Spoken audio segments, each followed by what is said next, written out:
Hi everyone, welcome to my YouTube channel. BPSC TRE 3.0 के maths का दूसरा session है। आज फिर हम मैथ्स के 20 ऐसे क्वेश्चंस को देखने वाले हैं जो बहुत ही इंपॉर्टेंट है। जो हमारा पहला सवाल है आज के सेशन का वो क्या है? A wheel makes 360 revolution in 1 minute through how many radians does it turns in 1 second. एक पहिया 1 मिनट में 360 चक्कर लगाता है, यह 1 सेकंड में कितने रेडियन में घूमती है? अगर हम ये देख पा रहे हैं कि 1 मिनट में जो पहिया है वो 360 टाइम्स घूम रहा है, 1 मिनट में रिवॉल्यूशन कर रहा है 360 टाइम्स, तो 1 सेकंड में कितना रिवॉल्व करेगा? तो 1 मिनट में होते कितने सेकंड है? ये होते 60 सेकंड। इसका मतलब 60 सेकंड में भी कितना टाइम्स घूम रहा है? 360 टाइम्स। इसका मतलब 1 सेकंड में जो इसका रिवॉल्यूशन होगा वो कितना होगा? वो होगा 360 अपॉन 60, जिसको कहते हैं हम 6। ओके, तो इसका मतलब 1 सेकंड में 6 टाइम्स घूम रहा है। ठीक है। अब कोई अगर सर्कल है, व्हील तो सर्कुलर होता है, अब कोई सर्कल एक बार घूमेगा तो वो 2 पाई रेडियन टाइम्स घूमता है, 2 पाई रेडियन। ठीक है, तो 6 टाइम्स उसको घूमना है, तो वो कितना बार घूमेगा? तो वो घूमेगा 6 इंटू 2 पाई रेडियन, इसका मतलब हो गया 12 पाई। इसका जो आंसर होगा वो होगा ऑप्शन नंबर फर्स्ट। अब बढ़ते हैं हम दूसरे सवाल की ओर। जो हमारा दूसरा सवाल है वो क्या है? दूसरा सवाल है cos 7x plus cos 5x by 7 sin 7x minus sin 5x बराबर क्या? cos 7x plus 5 cos 5x, हम एक फॉर्मूले को पहले रिकॉल कर लेते हैं, cos c plus cos d का।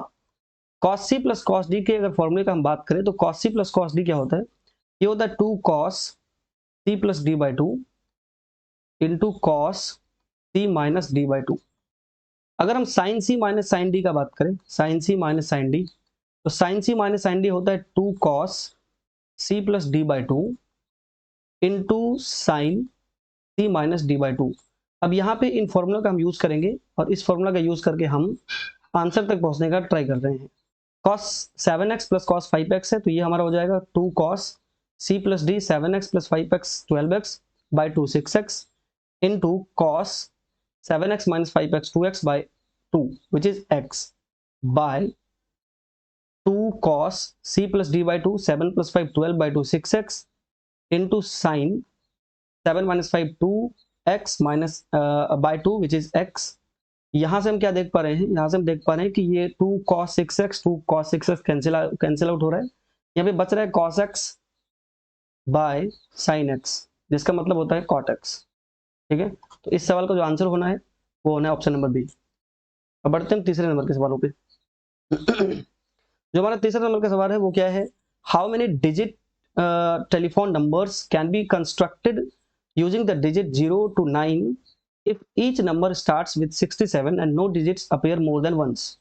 हमें टेलीफोन नंबर बनाना है यदि प्रत्येक संख्या 67 से शुरू होती है और कोई भी अंक 1 से अधिक बार नहीं आता है, तो अंक 0 से 9 का उपयोग करके कितने 5 अंकीय टेलीफोन नंबर बनाए जा सकते हैं? तो बेसिकली हमें 5 नंबर का टेलीफोन नंबर बनाना है। 5 स्लॉट खाली है, 1 2 3 4 5, और हमारे पास नंबर कौन कौन है? 0 1 2 3 4 5 6 7 8 9, 0 to 9। लेकिन इनका एक कंडीशन हमें दे रखा है कि ये जो नंबर स्टार्ट होगा वो होगा 67 से। 67 से स्टार्ट होगा, इसका मतलब ये पहला पोजीशन पे 6, दूसरे पोजीशन पे 7 होगा। तो इनको जो लिखने का तरीका है वो क्या है? पहले पोजीशन पे लिखने का 6 का हमारा एक ही तरीका है, 1 वे। दूसरे पोजीशन पे 7 ही आएगा क्योंकि इनका कंडीशन ही है, तो इसका भी तरीका कितना हो गया? 1 वे। अब रेस्ट हमारे पास 3 प्लेस बचा है जिसमें हमको ये 6 7 नंबर को छोड़ के बाद बाकी डिजिट्स को डालना है। यहाँ पे एक बात हमसे ये कह रहा है कि कोई भी नंबर 2 बार नहीं आ सकता है। अब 6 7 को छोड़ के अगर हम बात करें तो वो नंबर है कितना? 1 2 3 4 5 6 7 8। 6 7 को छोड़ के हमारे पास 8 डिजिट्स है, जिसमें 8 का 8 यहाँ आ सकता है, तो हमारे पास यहाँ लिखने का 8 तरीका है। रेस्ट जो एक डिजिट यहाँ पे आएगा 8 में से वो फिर नहीं आ सकता, इसका मतलब अब बचेगा 7 डिजिट्स, तो यहाँ पे 7 तरीके से हम लिख सकते हैं। और लास्ट पोजीशन पे जो हमारा डिजिट्स बचेगा वो 6, इसका मतलब हम यहाँ 6 तरीके से डिजिट्स को लिख सकते हैं। तो अब हमें करना क्या है? यहाँ पे 1 वे 1 इंटू, यहाँ पे 1 वे 1 इंटू, यहाँ पे 8 तरीका 8 इंटू, यहाँ पे 7 तरीका 7 इंटू, यहाँ पे 6 तरीका 6। अब इनको बेसिकली करेंगे मल्टीप्लाई, ये 1 इंटू 1 तो 1 ही है, 8 7 56, 56 को 6 से अगर मल्टीप्लाई करते हैं तो हमें क्या मिलता है? 6 6 36, 5 6 30 प्लस 3 33। तो इस क्वेश्चन का जो आंसर होगा वो होना है 336, जो है हमारा ऑप्शन नंबर बी। अब बढ़ते हैं हम चौथे नंबर के सवाल पे।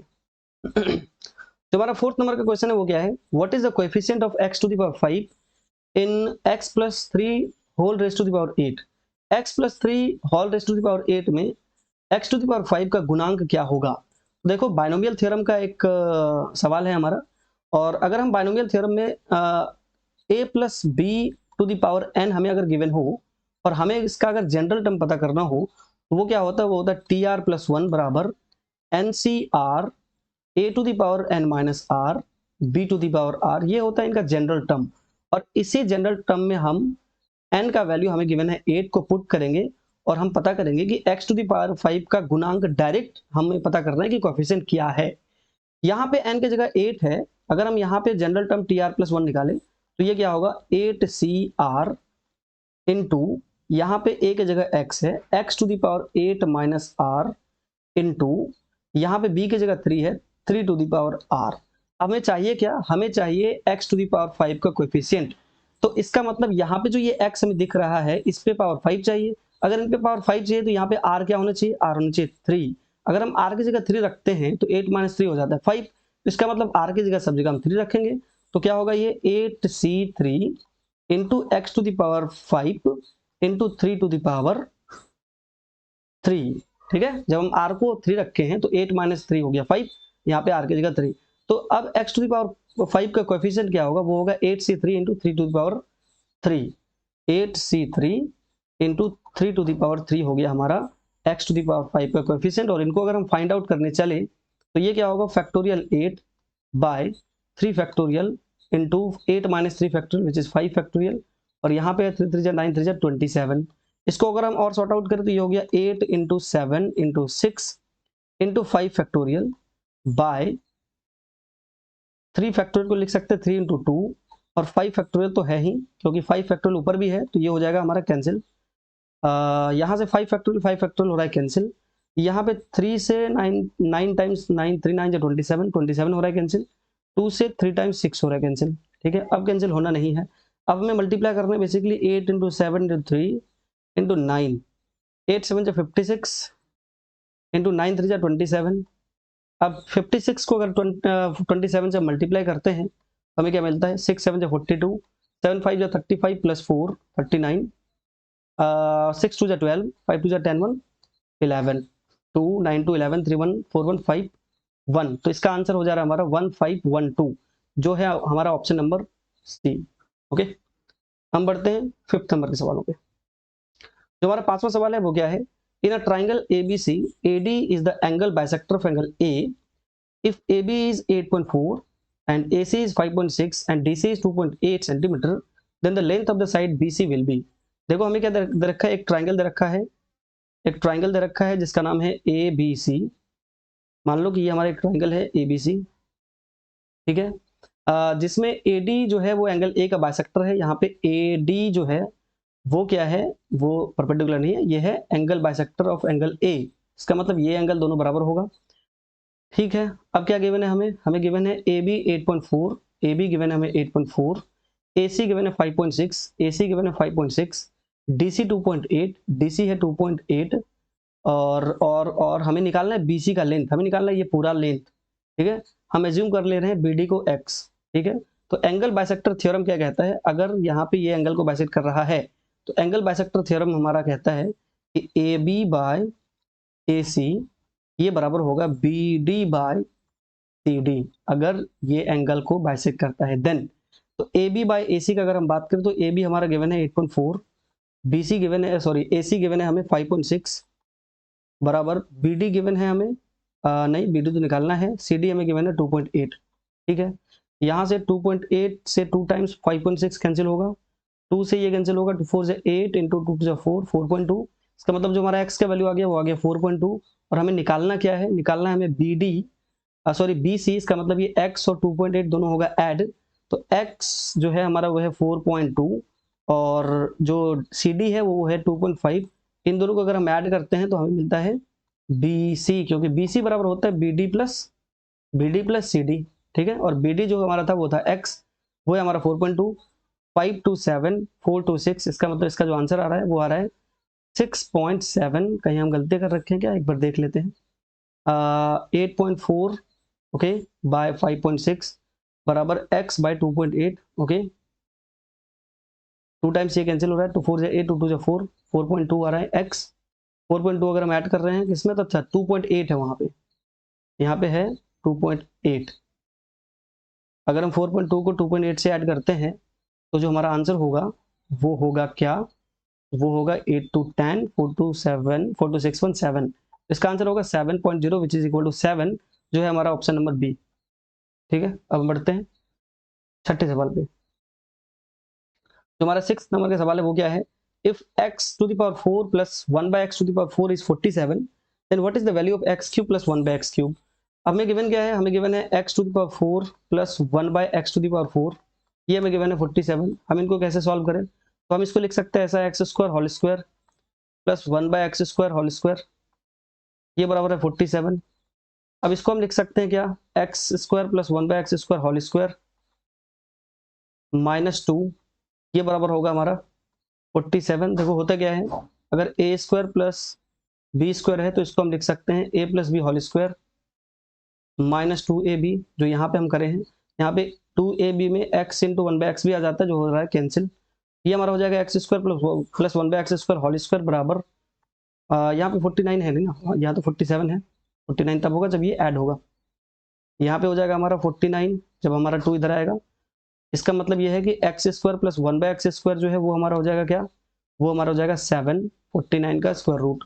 ठीक, अब अगर हम यहाँ से x plus 1 by x find out करना चाहें तो इसको हम लिख सकते हैं x plus 1 by x whole square minus 2 बराबर 7।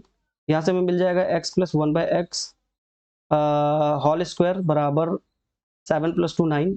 इसका मतलब x प्लस 1 बाय एक्स हमें मिल गया क्या, ये हमें मिल गया 3। अगर हमें x प्लस 1 बाय एक्स मिला है 3, तो हम x cube plus 1 by x cube आराम से फाइंड आउट कर सकते हैं। कैसे, तो अगर हमें कहीं गिवन हो, एक सेकेंड, अगर हमें गिवन हो x प्लस 1 बाय एक्स बराबर a, तो x cube plus 1 by x cube होता है a क्यूब माइनस 3a। ठीक है, ये होता है a क्यूब माइनस 3a। यहाँ पे जो a है वो है 3, तो हम x cube plus 1 by x cube कैसे कैलकुलेट करेंगे, तो a cube which is 3 cube minus 3 into a which is 3 into 3, ये हो गया हमारा 3 3 9 3 27 माइनस 3 3 9। इसको हम माइनस अगर करें, तो अगर माइनस हम करते हैं, कहीं गलती हुआ है क्या, एक सेकंड रुक जाओ, हमें चाहिए क्या 7 7 7 7 to 9, सही तो है। 47, यस, हमें 47 ही गिवन है। ओके, माइनस 2 47, तो उधर गया 49, ये आ गया 7, ये 2, ये आ गया 9। ओके, एक्स प्लस 1 एक्स हो गया हमारा 3। तो इसको अगर माइनस करते हैं 17 माइनस 9 8, ये 1, तो जो हमारा आंसर होगा वो होगा 18, जो शायद हमें कोई ऑप्शन में नहीं दिख रहा है। इसका मतलब इसका आंसर होगा नन ऑफ दिस।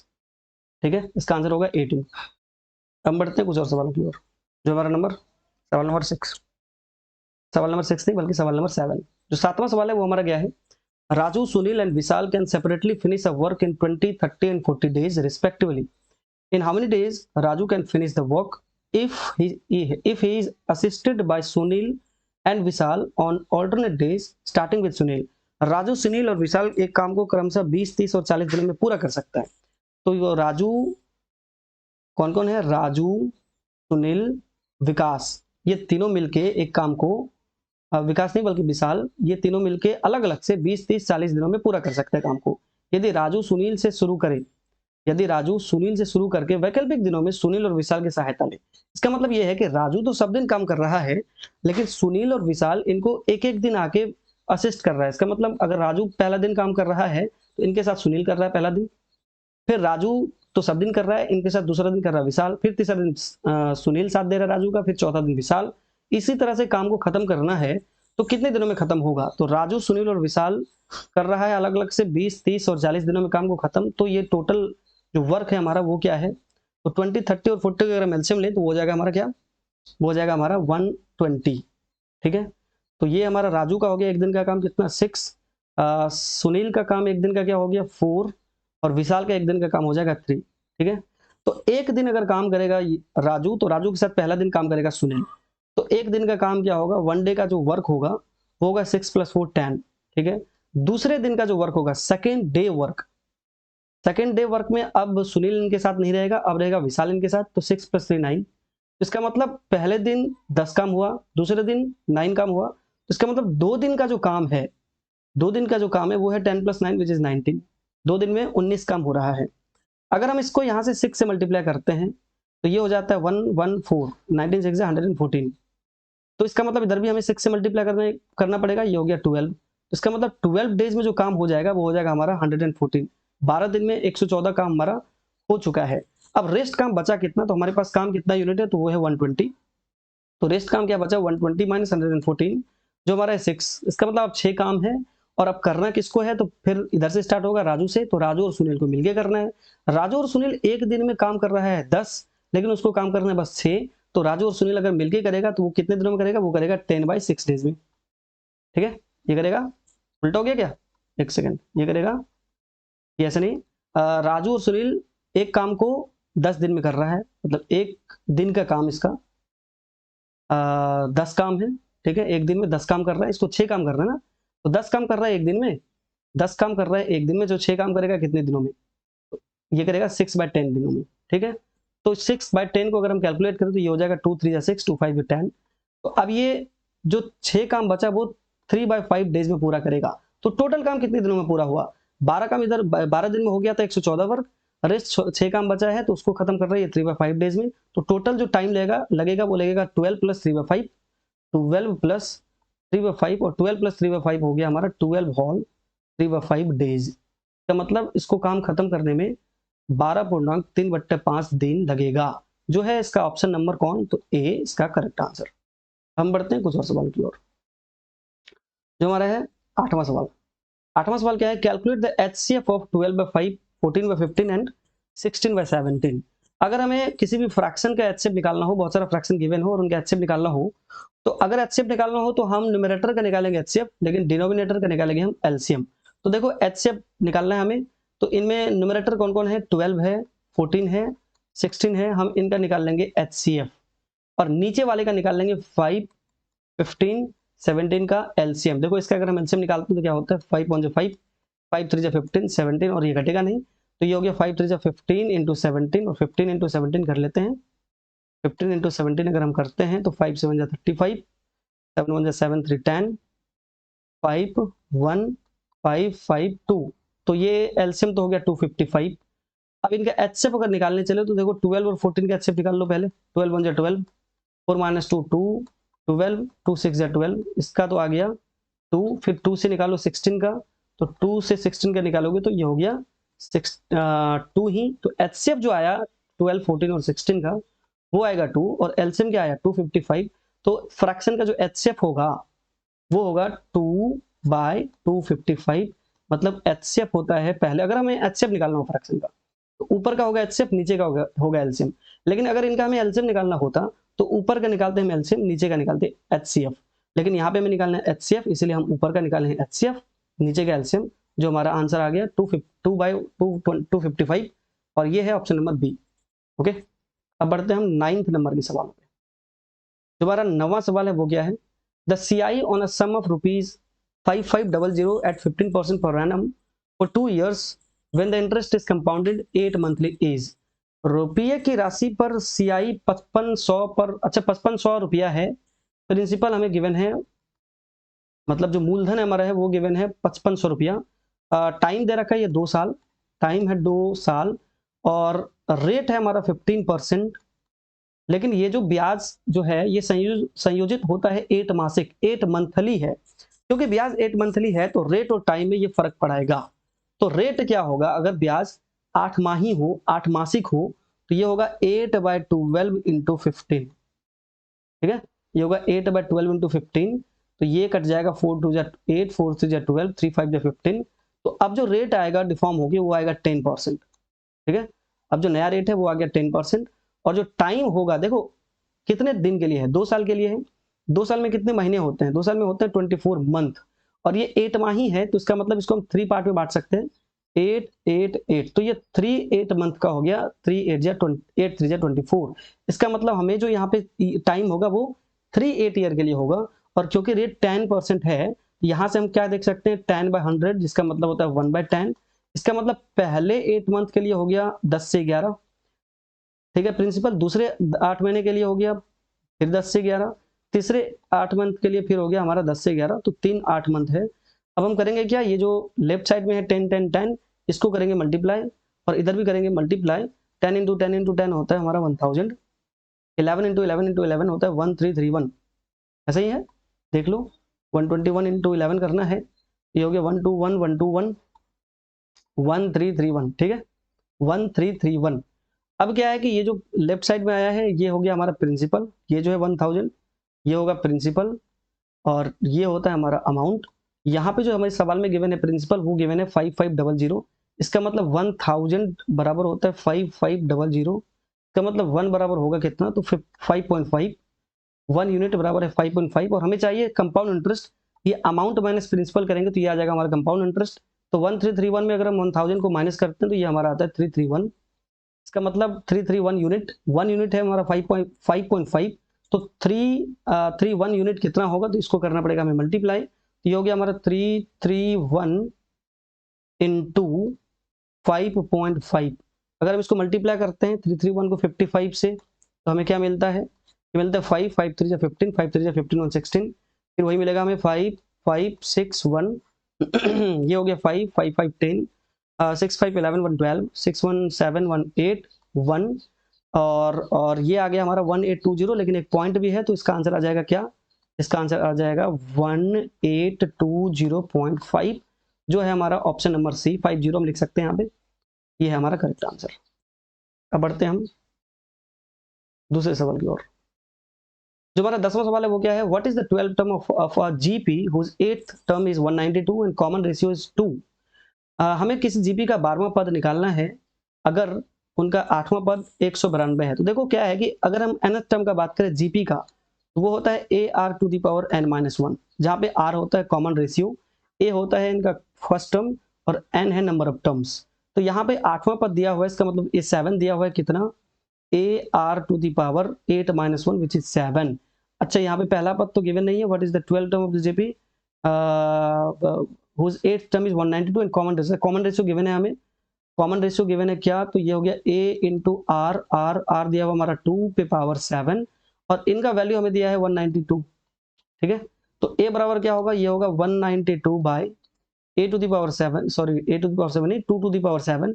और अगर हम 2 टू द पावर 7 को कैलकुलेट करें तो वो क्या होगा, 2 को हम 7 टाइम्स मल्टीप्लाई कर रहे हैं, 2 इंटू 2 इंटू 2 इंटू 2 इंटू 2 कितना टाइम्स हुआ, 5 7 हो गया, 3 3 6 1 7 हो गए, 2 2 जा 4 2 जा 8 2 जा 16 2 जा 32 2 जा 64 2 जा 128, ऐसा ही है, ठीक है। तो ये हमारा आ गया 192 बाय 128। अगर हम इसको कैंसिल आउट करते हैं, या नहीं भी करते बाद में करना ही पड़ेगा, मान लो अगर हम करते हैं, ये 4 से चले जाएगा, 4 4 4 4 से जाएगा, 4 4 जा 16, 9 माइनस 6 3, 4 8 जा 32, 4 3 जा 12, 4 2 जा 8। अच्छा ये फिर 8 से भी जा रहा है, 8 6 जा 48, 8 4 जा 32, फिर जाएगा 2 से, 2 3 जा 6, 2 2 जा 4। इसका मतलब जो हमारा ए है वो आ गया 3/2, जो फर्स्ट टर्म है वो आ गया 3/2, और हमें कॉमन रेशियो गिवन है आर हमें गिवन है 2। अब हमें निकालना कौन सा टर्म है, हमें निकालना है 8वां टर्म। हमारे पास ए और आर पता है, तो हम अगर 8वां टर्म यहाँ से कैलकुलेट करें तो 8वां टर्म क्या होगा, तो अभी हम लोग बात किए हैं nth टर्म का, जीपी के nth टर्म का फॉर्मूला क्या होता है, AR⁻n-1।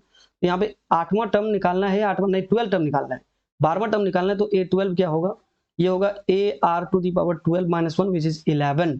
यहाँ पे A हमारा क्या है, A है 3/2, और जो R है वो है 2 टू द पावर 11, का मतलब ये हो गया 3 इंटू ये 2 जाके माइनस होगा, हो जाएगा 2 पे पावर 10, और ये होगा हमारा 3 इंटू 2 पे पावर 10 का अगर हम बात करें तो ये हो गया हमारा 128, तो 7 टाइम्स मल्टीप्लाई था ही, इसको मल्टीप्लाई करेंगे 2 2 जा 4 2 जा 8 से, 128 को अगर हम 8 से मल्टीप्लाई करते हैं तो क्या होता है, 8 8 जा 64, 8 2 जा 16 प्लस 6 22, 8 1 जा 8 2 10, ये हो गया 1024, और 1024 को अगर 3 से मल्टीप्लाई करते हैं तो ये हमारा होता है 3 4 जा 12, 3 2 जा 6 1 7 0, 3 1 जा 3। तो हमारा जो आंसर है वो हो गया 3072, जो है हमारा ऑप्शन नंबर सेकंड, ठीक है। अब बढ़ते हैं हम 11th नंबर के सवाल पे। जो हमारा 11वां सवाल है वो क्या है, what is the equation of line passing through -335 and perpendicular to the line through the point 25 and -36। 3 -3,5 से गुजरने वाली रेखा और बिंदु 2,5 और -3,6 से गुजरने वाली रेखा के लंबवत का समीकरण क्या है। देखो हमें सवाल में गिवन क्या है, एक लाइन है गिवन, ठीक है, और इस लाइन का what is the equation of the line passing through this perpendicular, ठीक है। इस लाइन में कोऑर्डिनेट हमें गिवन है कौन कौन, तो मान लो ये लाइन ए बी है और इसका कोऑर्डिनेट हमें गिवन है 2,5 -3,6, ठीक है। इस पे एक लाइन परपेंडिकुलर है इस तरह से, और ये जो परपेंडिकुलर लाइन है ये पास कर रहा है -3,5 से, ये पास कर रहा है -3,5 से। तो हमसे यही जो परपेंडिकुलर लाइन है, मान लो इसका हम नाम लिख देते हैं सी डी, ये जो सी डी लाइन है इन्हीं का हमें चाहिए इक्वेशन। तो अब क्या है कि अगर एक लाइन दूसरे लाइन पे परपेंडिकुलर हो तो उनका जो स्लोप का प्रोडक्ट होता है वो होता है -1। अगर हम ए बी लाइन का स्लोप निकालें तो ए बी लाइन का स्लोप हम निकालते कैसे हैं, वो निकालते हैं y2 minus y1 bye x2 minus x1। तो ये होगा हमारा स्लोप क्या, 6 - 5 बाय -3 - 2, ठीक है। 6 - 5 y2 minus y1 bye x2 minus x1 -3 - 2, ये हो गया हमारा -1 बाय -1 नहीं 1 बाय -5, जिसको हम कह सकते हैं -1/5। तो मैं इसको मान रहा हूँ कि ये हमारा है m1। और अगर दो लाइन आपस में परपेंडिकुलर हो तो उनका जो स्लोप का प्रोडक्ट होता है वो होता है -1, और मैं मान रहा हूं कि इस लाइन का जो स्लोप है वो है m2। तो m1 इंटू m2 जो होगा वो होगा -1। यहां से हमारा m2 आ जाएगा, इसका मतलब दूसरी लाइन का हमारा स्लोप आ जाएगा, और ये है हमारा -1/5 m1 इंटू m2, ये बराबर है -1। यहाँ से 1 1 कैंसिल हो रहा है, तो हमारा m2 आ गया 5, इसका मतलब हमारा दूसरी लाइन का स्लोप आ गया 5, और दूसरी लाइन का हमें एक कोऑर्डिनेट गिवन है -3,5। अगर हमें किसी भी लाइन के एक पॉइंट का कोऑर्डिनेट गिवन हो और उनका स्लोप गिवन हो तो हम उनका आराम से इक्वेशन निकाल सकते हैं। कैसे, तो इक्वेशन का फॉर्मूला क्या होगा, वो होगा y - y1 बराबर m into x minus x1। Okay, यहाँ पे y नेचुरल y है, माइनस y1 जो होगा वो होगा ये y1 जो इसका है 5 बराबर m2 है 5 इंटू एक्स माइनस जो x1 इसका है 3, लेकिन -3 है तो माइनस ऑफ माइनस हो जाएगा +3। ये हमारा हो गया y - 5 बराबर 5x + 15, और अगर हम सारे को उधर लेते जाएं तो ये हो जाएगा हमारा 5x - y + 20 बराबर 0। तो इसका जो इस लाइन का जो इक्वेशन होगा वो होगा 5x - y + 20 बराबर 0, जो है हमारा कौन सा आंसर, वो है ऑप्शन नंबर सेकंड। ओके, ये हमारा करेक्ट आंसर है। हम बढ़ते हैं अगले सवाल की ओर, जो हमारा है 12वां सवाल। जो हमारा 12th सवाल है वो क्या है, ABC is a equilateral triangle with side 12 cm and AD is the median. Find the length of GD if G is the centroid of triangle ABC. एक समबाहु त्रिभुज हमें गिवन है जिसकी भुजा 12 सेंटीमीटर है, AD माध्यिका है। यदि G त्रिभुज ABC का केंद्रक है तो GD की लंबाई क्या है। तो हम मान लो कि ये हमारा ABC एक इक्विलैटरल ट्राइंगल है, समबाहु त्रिभुज है ABC, ठीक है, जिसकी भुजाएं कौन है, जिसकी भुजाएं हैं 12 सेंटीमीटर, और ये 12 है तो सब 12 ही होगा क्योंकि ये एक समबाहु त्रिभुज है। जी क्या होता है, तो अगर हम इसमें एक डाल दें मीडियन, जिसको बोलते हैं माध्यिका, जिस तीनों माध्यिका, देखो जी सेंट्रोइड होता क्या है, किसी भी ट्राइंगल में जो माध्यिका होता क्या है, वो किसी भी शीर्ष से अगर हम दूसरे ऑपोजिट साइड पे डालेंगे तो उसको वो बाइसेक्ट करता है, और तीनों माध्यिकाएं मतलब तीनों मीडियंस जिस पॉइंट से होके जाता है उस पॉइंट को कहा जाता है सेंट्रोइड, जिसको हम कहते हैं केंद्रक, और जिसको जनरली जी से डिनोट किया जाता है। ये हमारा है जी और एडी हमारा है माध्यिका, ठीक है। अब ये है हमारा समबाहु त्रिभुज का जो भुजा होता है उसका फॉर्मूला होता है √3/2 इंटू साइड, ठीक है। √3/2 इंटू साइड जो होता है वो होता है भुजा नहीं बल्कि समबाहु त्रिभुज की ऊंचाई का फॉर्मूला। समबाहु त्रिभुज की ऊंचाई का अगर हम फॉर्मूला का बात करें तो ये होता है √3/2 इंटू साइड। समबाहु त्रिभुज के अगर क्षेत्रफल का बात करें तो वो होता है √3/4 इंटू साइड स्क्वायर, जिसका हमें यहाँ पे काम है नहीं, ठीक है, यहाँ पे इसका काम नहीं है। तो ऊंचाई का जो फॉर्मूला होगा, हाइट का जो फॉर्मूला होगा किसी भी इक्विलैटरल ट्राइंगल का, वो होता है √3/2 इंटू साइड, और साइड है यहाँ पे 12, तो इसका मतलब ये हो गया √3/2 इंटू 12, और यहाँ से 2 6 टाइम्स 12 कट रहा है तो ये हमारा आ गया 6√3, जो है एडी का लेंथ, ठीक है। अब माध्यिका क्या करता है, माध्यिका जो सेंट्रोइड है जिससे वो पास कर रहा है, ये सेंट्रोइड जो जी है ये माध्यिका एडी को 2:1 में डिवाइड करता है, ठीक है। इसका मतलब ये है कि जो एजी रेशियो GD है ये होता है 2:1। अब हमें AD का लेंथ पता है 6√3, इसका मतलब ये 2 और 1 3 यूनिट का वैल्यू हमें गिवन है कितना, ये गिवन है 6√3। तो 1 यूनिट का वैल्यू हमें क्या मिल जाएगा 2√3। हमें चाहिए कौन सा लेंथ, हमें चाहिए GD, तो GD 1 ही यूनिट है, तो इसका मतलब इसका जो आंसर हो जाएगा वो हो जाएगा 2√3, जो है ऑप्शन नंबर बी। अगर हमें यहाँ से AG चाहिए होता, अगर AG चाहिए होता तो वो होता क्या, तो वो तो 2 है, तो 2 + 1 3 का वैल्यू है 6√3, 1 का वैल्यू आ गया हमारा 2√3, तो 2 का वैल्यू क्या होगा, 2 का वैल्यू होगा 4√3। इसका मतलब अगर हमें AG चाहिए होता तो ये होता 4√3, लेकिन यहाँ पे हमें GD चाहिए, इसलिए इसका आंसर होगा 2√3। ओके, अब बढ़ते हैं अगले सवाल की ओर, जो हमारा 13वां सवाल, 13th। 13वां सवाल क्या है, what is the radius of a circle x² + y² + 8x + 10y - 8 = 0। वृत्त की त्रिज्या क्या होगी अगर वृत्त का हमें इक्वेशन गिवन हो। देखो वृत्त का जो जनरल इक्वेशन होता है, सर्कल का जो इक्वेशन होता है वो होता है x - a² + y - b² बराबर r²। ये होता है सर्कल का इक्वेशन। ठीक है, हम क्या करने वाले हैं, हम इसी फॉर्म में इस इक्वेशन को लाएंगे। हमें गिवन है क्या, गिवन है x² + y² + 8x + 10y - 8 = 0। हम 8 को भेज देते हैं उधर, x को x के साथ लेते आते हैं, x² + 8x + y को y के साथ, y² + 10y, ये बराबर है हमारा 8। ठीक है, अब हम यहाँ पे क्या करने वाले हैं, हम a - b² पे, मतलब x - a² पे हम यहाँ पे इसको करने वाले हैं। तो देखो क्या है, x² + 8x को हम लिख सकते हैं 2 × x को लिख सकते हैं इसे में 2a × b, ये 8x को हम इस तरह से लिख रहे हैं 2x 2 × x × 4। अब यहाँ पे हम एक चीज ऐड कर रहे हैं, +4²। ठीक है, इधर हम 4² ऐड किए तो उधर भी हमें करना पड़ेगा राइट हैंड साइड में, वो हम करेंगे बाद में, प्लस अब y² + 10 को हम लिख रहे हैं 2 × y × 5, और फिर हम यहाँ ऐड कर रहे हैं 5²। अगर हम लेफ्ट हैंड साइड में 4² + 5² ऐड किए हैं तो हमें इधर भी करना पड़ेगा 4² + 5² ऐड। ठीक है, अब अगर हम इनका बात करें x² + 2x × 2 × x × 4 + 4², तो ये हमारा हो जाता है x + 4² का फॉर्मूला। ठीक है, और अगर हम इनका बात करें तो ये हो जाएगा हमारा y + 5² का फॉर्मूला, और ये हमारा हो गया क्या 8 + 4 4 16 + 2 5 5 25। तो अगर हम ऐड करें तो ये हो गया क्या 24 + 25, जो हमें दे देगा क्या 49। तो देखो क्या है कि x + 4² + y + 5² बराबर होता है 49, लेकिन हम लोग क्या पढ़े, हम लोग पढ़े x - a² + y - b² बराबर r² होना चाहिए। तो हम क्या कर सकते हैं, इसको हम इसको ऐसा लिख सकते हैं x - (-4²), ठीक है, प्लस y - (-5²), ये बराबर 49 को लिख सकते हैं 7²। तो जो इसका रेडियस होगा वो हो गया हमारा 7। इसका जो रेडियस हो गया हम यहाँ लिख दे रहे हैं, इनका जो रेडियस हो गया वो हमारा हो गया क्या, वो हो गया 7, क्योंकि यहाँ पे r² है और r² है यहाँ पे 7², तो r क्या हो गया 7। अगर हमसे इनका जो हमारा ऑप्शन नंबर ए है, अगर हमसे इनका कोऑर्डिनेट पूछता कि सेंटर का कोऑर्डिनेट क्या होगा, तो वो होता क्या -4 -5। अगर ये हमसे सेंटर का कोऑर्डिनेट पूछता तो ये हो जाता -4 -5। ठीक है, लेकिन हमसे ये पूछा नहीं है, हमसे पूछा है कि इनका रेडियस क्या होगा, वो होगा 7², जो हमारा है 7 होगा, जिसका जो हमारा है ऑप्शन नंबर ए।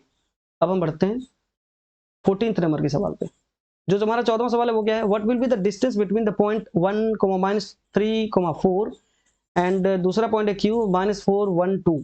इनके बीच का दूरी क्या होगा, तो सिंपल बात है, डिस्टेंस फॉर्मूला होता क्या है, डिस्टेंस फॉर्मूला होता है x2 - x1² plus y2 - y1² plus z2 - z1²। अगर हमें 3 पॉइंट गिवन हो, इसका होता है ऑल ओवर रूट। हम यहाँ पे सारे वैल्यूज को बिठा देते हैं। यहाँ पे जो x1 x2 x3 है वो कौन कौन है, अच्छा x2 - x1 है ना, ठीक है, जो x है वो है, मान लो x2 यहाँ पे हम लिख दे रहे हैं, जो x2 है वो हमारा है, मान लो जो हमारा x2 है वो मान लो -4 है, जो x1 है वो मान लो 1 है, जो y2 है वो मान लो 1 है, जो y1 है वो मान लो -3 है, जो z1 है वो z2 है वो मान लो 2, और z1 मान लो 4 है, और सारे वैल्यूज को यहाँ पे हम रखते हैं। ये हो जाता है -4 - 1² plus 1 - (-3) plus 2 minus 4 whole square, और ये हो जाता है ऑल ओवर रूट। इनका वैल्यू अगर हम फाइंड करें तो ये हो जाएगा -4 -1 हो जाता है -5 का होल स्क्वायर 25 प्लस 314 का स्क्वायर 16 प्लस 2 -4 -2 का होल स्क्वायर हो जाता है 4। इनको अगर हम ऐड करते हैं तो क्या होता है 16 प्लस 4 20 प्लस 25, ये हो गया हमारा 45 का ऑल ओवर रूट। और 45 को अगर हम रूट से निकालना चाहते हैं थोड़ा बहुत, तो ये हो जाता है 5 इंटू 9, 9 तो निकल जाएगा रूट से लेकिन 5 नहीं निकलेगा, तो इसका आंसर होगा क्या, इसका आंसर होगा 3√5, जो है हमारा ऑप्शन नंबर कौन, ये ऑप्शन नंबर बी जो इसका करेक्ट आंसर है। अब बढ़ते हैं हम कुछ और सवालों की ओर। जो हमारा 15वां सवाल है 15th नंबर का, what is the value of limit x tends to a x to the power 15 -1 by x to the power 10 -1। हमसे पूछा क्या जा रहा है, हमसे पूछा जा रहा है limit x tends to 1 x to the power 15 -1 by x to the power 10 -1 का वैल्यू। अगर हम डायरेक्ट 1 यहाँ पुट करते हैं तो ये हो जाता है नीचे में 0, जिसका वैल्यू कुछ होगा नहीं, तो ऐसा हम कर नहीं सकते। तो हमारे पास एक फॉर्मूला है, मतलब एक थ्योरम है जिसमें क्या कह रहा है, limit x tends to a x to the power n minus a to the power n by x minus अगर हो x माइनस a हो तो ये बराबर होता है n a to the power n minus 1। Okay, limit x tends to a x to the power n minus a to the power n by x minus a बराबर होता है n a to the power n minus 1। तो क्या हम इन जो हमें given है, क्या हम इनको इस फॉर्म में ला सकते हैं? तो देखते हैं। हम इसको लिख क्या सकते हैं, लिमिट, एक सेकंड, हम इनको क्या लिख सकते हैं, हम इनको लिख सकते हैं limit x tends to 1 x to the power 15 minus 1, और इसको हम डिवाइड के फॉर्म में लिख दे रहे हैं, divided by x to the power 10 minus 1। ठीक है, अब हम इनको ऐसा लिख सकते हैं, limit x tends to 1 x to the power 15 minus 1 by x minus 1 से हम डिवाइड कर रहे हैं, तो इसका मतलब हमें क्या करना पड़ेगा, x माइनस 1 से मल्टीप्लाई भी। ठीक है, अब ये मल्टीप्लाई हम करेंगे ऊपर, देखो क्या हम यहाँ पे डिवाइड किए हैं ना, अब उस पर भी करेंगे डिवाइड। एक सेकंड एक सेकंड एक सेकंड एक सेकंड, हाँ, divide x to the power 10 minus 1 by x minus 1।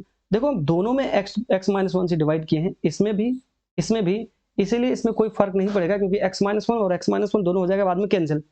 इनको हम सेपरेट अगर कर ले तो ये हो जाएगा limit x tends to 1 x to the power 15 minus 1 by x minus 1 divided by limit x tends to 1 x to the power 10 minus 1 by x minus 1। ठीक है, अब क्या है कि अभी हम थ्योरम क्या देख रहे हैं कि limit x tends to a x to the power n minus a to the power n by x minus a बराबर होता है n to the power n minus 1। तो यहाँ पे a क्या है, यहाँ पे a तो 1 है ना, a यहाँ पे क्या है माइनस, यहाँ पे क्या है, ये 1 है, तो इसका मतलब ये हो गया क्या, ये हो गया 15 into 1 to the power 14 divided by 10 into 1 to the power 9। Okay, तो ये हमारा हो गया 15 डिवाइडेड बाय 10, इसका मतलब ये हो गया 15 बाय 10, ये हो गया 5 3 जा 15 5 2 जा 10, इसका मतलब जो इसका आंसर होगा वो होगा 3/2, जो है हमारा ऑप्शन नंबर सी। यहाँ पे जो हम डिवाइड किए हैं x माइनस 1 से, इधर भी और इधर भी, तो x माइनस 1 बाद में कैंसिल आउट हो जाएगा और हमारा यही बचेगा जो हमें गिवन है। ठीक है, तो इसको हम इसलिए कर रहे हैं ताकि हम x to the power n minus a to the power n by x minus a के फॉर्म में ला पाए, और इस थ्योरम का यूज करके हम इसको सॉल्व कर पाए। ठीक है, तो इसका जो आंसर है वो है ऑप्शन नंबर सी, जो है 3/2। अब बढ़ते हैं हम 16वें सवाल पे। जो हमारा 16 नंबर का सवाल है वो क्या है, a committee of 2 persons is selected from 2 men and 2 women। Okay, what is the probability that the committee will have 1 man। 2 पुरुषों और 2 महिलाओं में से 2 व्यक्तियों को एक समिति चुनी जाती है। इसकी क्या प्रायिकता है कि एक समिति में एक व्यक्ति होगा। पहली बात तो चुना कितना जा रहा है, तो फर्स्ट ऑफ ऑल एक कमिटी से 2 पर्सन को चुना जा रहा है, 2 men और 2 women से, मतलब टोटल कितने हैं, टोटल लोग हैं 4, जिसमें से 2 लोग को चुना जा रहा है, इसका मतलब ये 4/2 होगा। ठीक है, टोटल जो सिलेक्शन होगा वो होगा 4/2। चलो अब क्या पूछ रहा है, what is the probability that the committee will have 1 man। अगर ये बात करें कि एक मैन को सेलेक्ट करना है, इसका मतलब जो हमें सेलेक्ट करना है वो तो 2 लोग को करना है, तो अगर हम एक मैन को सेलेक्ट करेंगे तो हमें एक वुमेन को भी सेलेक्ट करना पड़ेगा। तो मैन को मैन वाले ग्रुप से करेंगे, वुमेन को वुमेन वाले ग्रुप से, तो मैन है कितना, वो है 2, तो 2 मैन में से एक मैन को सेलेक्ट करना है तो होगा 2C1, 2 वुमेन में से अगर एक वुमेन को सेलेक्ट करना हो वो हो गया 2C1, ये हो गया 2C1 इंटू 2C1, ओके, तो इसका जो प्रोबेबिलिटी होगा, probability of probability that committee will have one man is equal to the required probability जो होगा वो होगा 2C1 into 2C1 bye 4C2। अगर हम 2C1 को सॉल्व करें तो 2C1 जो होगा वो होगा 2, और फिर वो 2C1 होगा 2, 4C2 को अगर हम सॉल्व करें तो ये हो गया factorial 4 by factorial 2 into factorial 4 minus 2 which is 2। This is equal to 4 into 3 into factorial 2 by 2 into factorial 2, factorial 2 cancel होगा, 2 2 जो 4, ये हो गया हमारा 3 2 6, तो ये हो जाएगा 2 इंटू 2 बाई 6, 2 3 जा 6, तो हमारा जो आंसर आएगा वो आएगा 2/3। इसका मतलब अगर हमें प्रोबेबिलिटी निकालना है किसी कमेटी के 4% से कि एक ही आदमी हो, तो इसका जो प्रोबेबिलिटी होना है वो होगा 2/3, जो है हमारा ऑप्शन नंबर बी।